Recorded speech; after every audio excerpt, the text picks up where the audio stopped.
Okay. Where is you?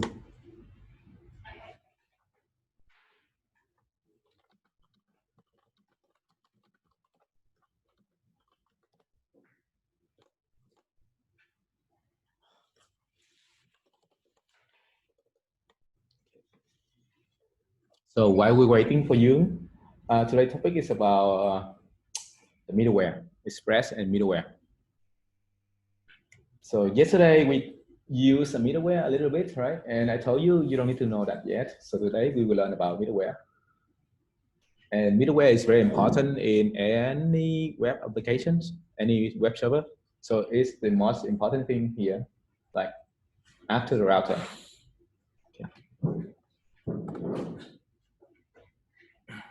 So we have learned a lot yesterday, right? We have learned about the MVC. Oh, I forgot to mention about the MVC pattern. So what is M, guys? What does it do? It handle They're objects that represent data. Object that represent the data as well as the function that will help us manipulate the data. Okay, save, delete, update, read, anything. It's very it's all about the data here. Handlebars. What is that? What's handlebars? It's a view engine. Yes. So it's kind of like your HTML, CSS. It's kind of like your React, but it allows you to use a dynamic content. For example, the variable inside the HTML, right? Express. What is it good for? Oh, this kind of stupid question though. Right, Express is a framework that helps us build web server. There are a lot of rules. There's a lot of rules that inside Express that we have to follow. Okay. Sometimes you may ask, why do I have to rest.json? Yeah, I cannot use another method. It's designed like that, right? Here's a little quiz. How many types of wares in your computer?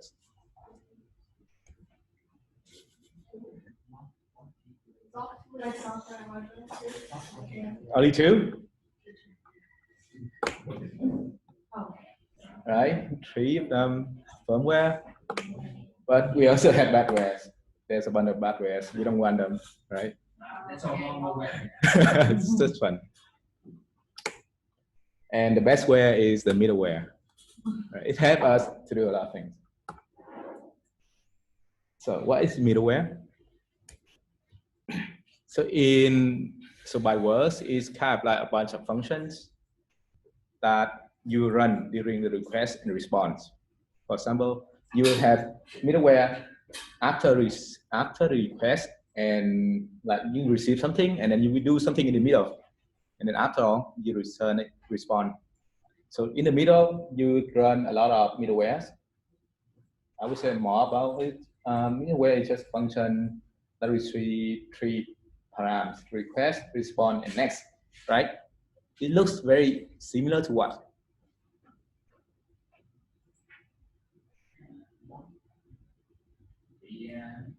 It's just a handler. It's just a handler here, guys. It's a handler.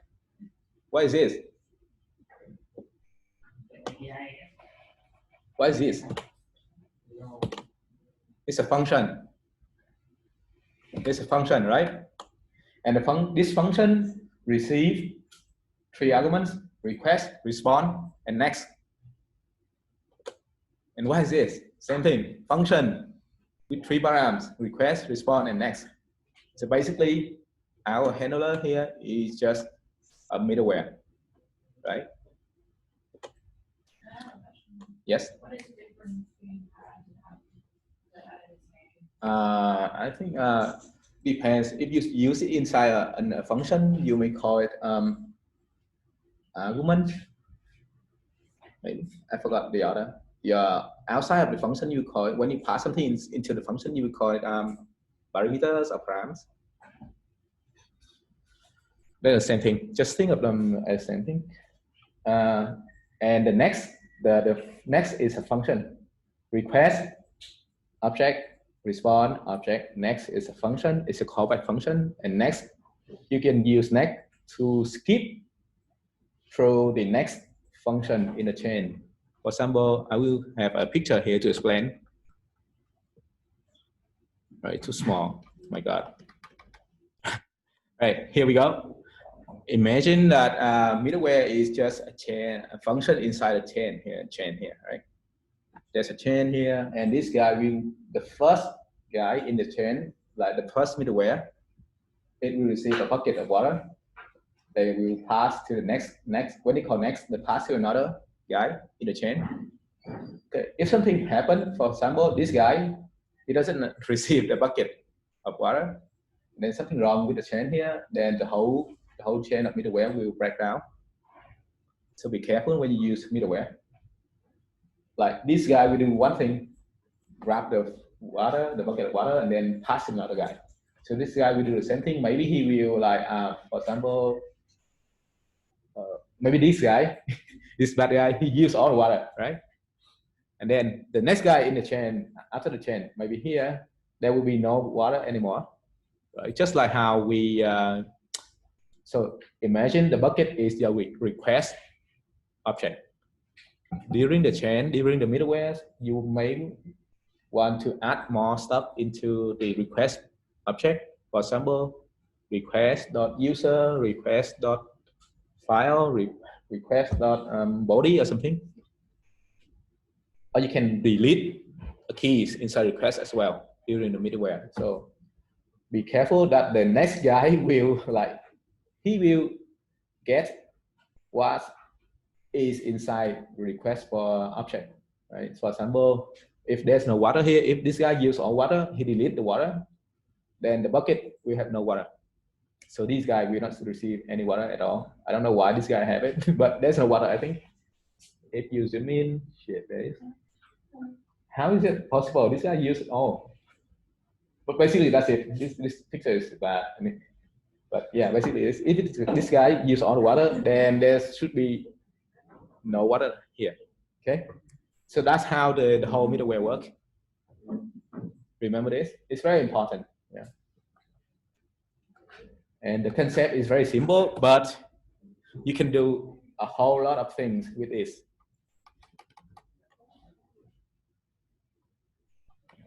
Okay.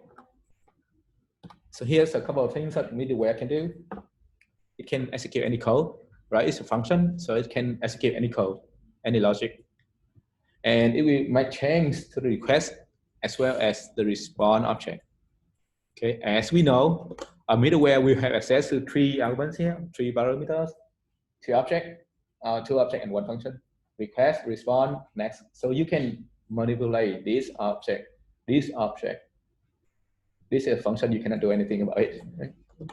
So, and then at the end of the cycle, or you can also end the request response cycle. For example, you can end it here by using return response something.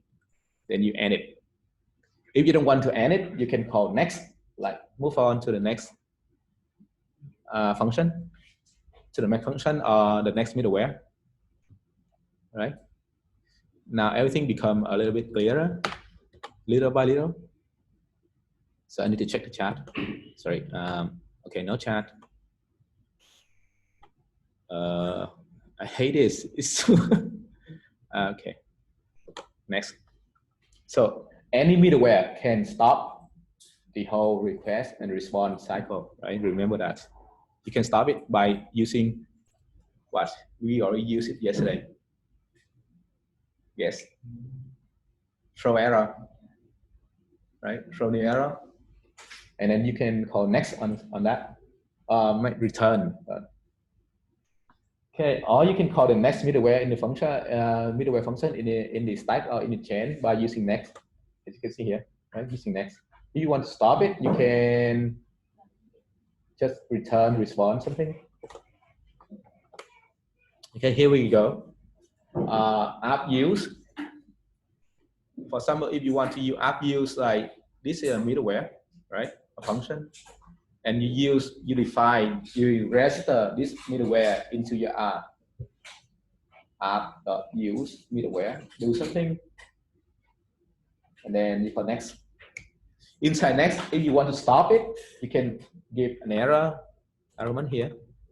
If you have an error argument, it will stop the whole thing and then return that error.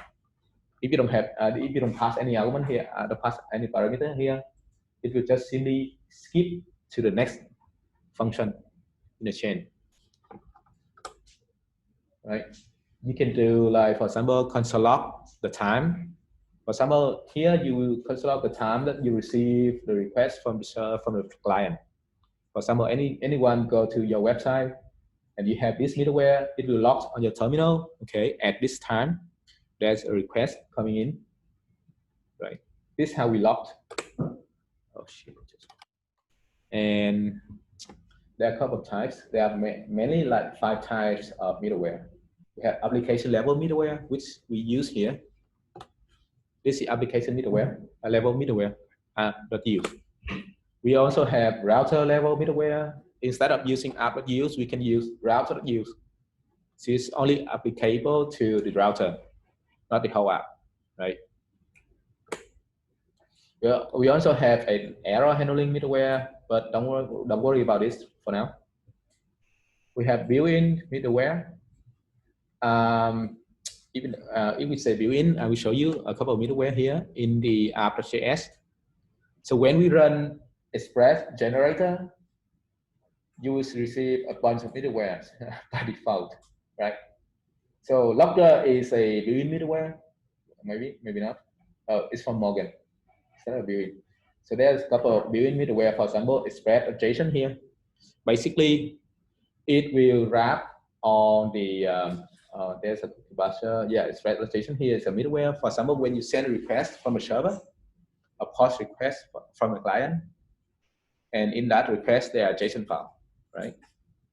This middleware will look at the request body, and then it will try to do JSON pass the body into the JavaScript object so that our Express application understand that. If you remove this line, you cannot send a request with a JSON body to our server. So this is a built-in middleware for Express. Also URL encoded, something that we send use on the URL, right? For example, question mark city equals something. This middleware will encode the request, the query params, and in our router we can understand the query by using request.query. Right? Remember, we used this a lot yesterday or early today. Without this URL encoded, you may not see those. So you actually use a couple of middleware by default. There are also a third-party middleware, and we're gonna use this today. We're gonna use Motor to upload file and then modify the files. Third-party middleware is kind of like built-in, but someone did create it and then publish it on npmjs.com. So the whole concept of middleware is very it's not that hard. It's very easy to wrap, but it's kind of like you can do a lot of things. So it's kind of like confusing during the first couple of days. Okay, so here's some more explanation about the built-in middleware. For example, we also have the router middleware. As you can see here, we actually use a router middleware here. I will show you here, right? We use this function, this middleware, to handle all the requests that go into the index route. We use this middleware to handle all the requests that go into the user route. And if you take a look at the index route, we got it from V5 here. Okay, it's a router middleware. There's a bunch of things here. So basically, Express built-in middleware, you can have router or root. There's also something called root. I don't remember. In all languages, you have root, but here I think you only have router. And router, you can root all the routes into one. you can group many different routes into one. Why so small? Sorry. I can move around like this. That's weird. Maybe because of the string. Okay. For example, you have a route like this, app.get protected, and then in this middleware function or the handler, you can say return just a string, rest.send top secret. So if you want to protect this route is not protected, even though it's a protected, but it's not protected yet. So you may add another middleware to protect it, like here, right? So you add one more middleware into the chain. So it's a chain, right? This is the first function in the chain. Second function in the chain. If you want to add more, just add dump here, right? And for example, you want more, require login, and then comma require admin, comma require something. So this function we will define it like it's another function, right? It also have request, response, and next. Inside this function, we will do a couple of things. We check if there's a password on the URL, and the password is secret 123, then we will connect, like we skip these logic. We connect, like we do the following things: respond with a string top secret. Else mean like there is no password on the URL, or the password is not secret 123. Then we return this. We stop everything. Return this. There should be a return here. Return, respond, status. Yeah, there should be a return here. I think you don't need it. Return here. It's best if you have return. You tell people who read your code, okay, I return everything here. I stop the execution. It's okay if you don't have return here because you didn't code next. You don't code next, so it's going to stop here anyway. But having a return keyword is make more clear. Right? So you return a status 401. This should be a number. Who wrote it? Okay, this should be a number, and then you send a string wrong password. Right, that's it for the middleware to check the user authentication. Do you have any question about this? We will use this next week. Yeah. When we send this, it will come to the terminal or will come to the browser. Browser. So you can see it in the console log. Yes. Wait. If you send from the browser and you return something like this, this result, you will see it on the browser.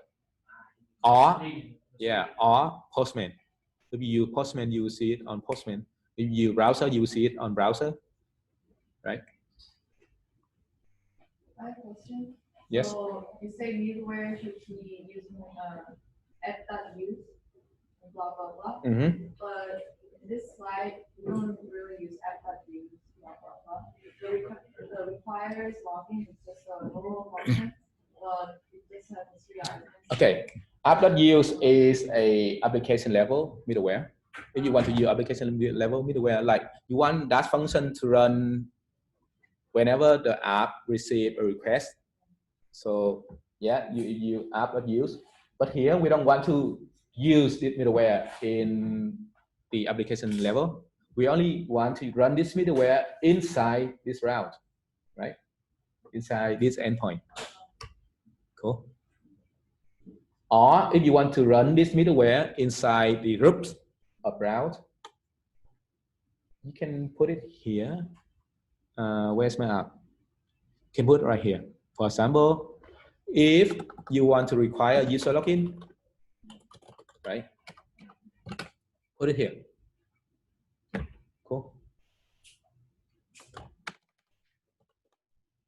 So require user login is the middleware, and the app.use or app.get is the one to fire that middleware. Right? We register this middleware in this route only. So it's a function. This one is a function. Actually, this function is it's not executed, right? If you want to execute this function, you need the parenthesis here, right? So we define the function and we're not calling. We put it here. We are not calling anything. Right? We're not calling the function. We just put the function here. So if you have the parentheses, it will fail. You cannot call a function here. Just put the function here. Put it here. Define it here. So like after get that whole line is called middleware, or each function is called as a middleware? So app.get. Is that whole thing are middleware, or the requires login to the next anonymous? Oh, middleware. This is a middleware. This is also a middleware. But usually we call something here. We call this a handler. This one is a handler, but it's also a middleware. Middleware is function that have request, response, and next. That's it. So we can change as many middleware as we want. Just put them all in here. Okay. Too small. What the heck? Right, for some reason I cannot like zoom out anymore. Whoa.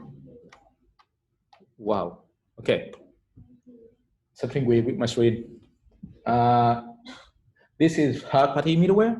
It can be used anywhere, right? In the router, in the application level, and into the lab, we will use something called motor. It's a library that allows us to handle the file upload. It will save the file to somewhere. It will add some information into the object, the file object. So here's how it works, right? Here's how motor works. Upon receive a request from the client, it will check, or it will manipulate the file before it's saved or after it's saved, and it will save it in a place that we predefine. We can define where we want to save files. And then after it's done, it will call the next function. It will call the next middleware in the chain. It's kind of like it's just like this middleware. Where is it? Yeah, for some it's like something like this. Upload and then yeah. So it will save the file somewhere, for example, in this folder, and then it will call the next function in the chain. And that's all for the theory. It's not so hard. Oh my God, something wrong with my browser. All right, I expect questions about theory. It's very fun, this one. You can do a lot of things with that. I actually saw a very fun code from the previous student. He had like 5 middlewares in a route. For example, here. It's not. You should separate them by a comma, not an array. Please don't use array. For example, he have like do A, comma, do B, comma, do C, a bunch of them, and then when I read this code, I have to refer to do A. What the hell is do A? And then do B. What it does? Do C. What it does? Right? You should have a common when you use a middleware, or you should name it meaningful. Don't call it do A, do B, do C. I have no idea what they do. To be honest, right? I have to click on this, click, and open the file and read those. It's very painful for me to check the code. Okay. So how many middleware did we use yesterday? Yesterday? Router, right? The router is one middleware. It's a built-in middleware. We use a lot. I mean, if we have to count, it's a lot. Right here. All of these are middleware. Right? So, oh, one more thing. The order that we put the middleware is also very important, right? For example, if we want to apply these middleware to our router, for example, our router will receive some queries, right? For example, we will receive some query like CT equals something, blah here. And in order to get these values, we have to use the middleware before it, right? Look, the express generator actually use the middleware express.encoded before we register the route. It's very important. If you put it that below, it will not work. You will receive nothing inside your request subquery. It's an empty object. Be careful. The order is important. It does matter. Okay. Right. If you have no question, then it's enough for the theory. Ding, ding, ding, ding, ding. Right. Okay, I'm gonna stop the video here, and there will be like 20 minutes before lunch break. So I expect you guys to set up a new project so we can start the lab after lunch. Right. I expect no error for the setup. Right. We already did it yesterday. Right. You should be able to do it now. Okay, see you guys, all learners. You quick, come here, quick.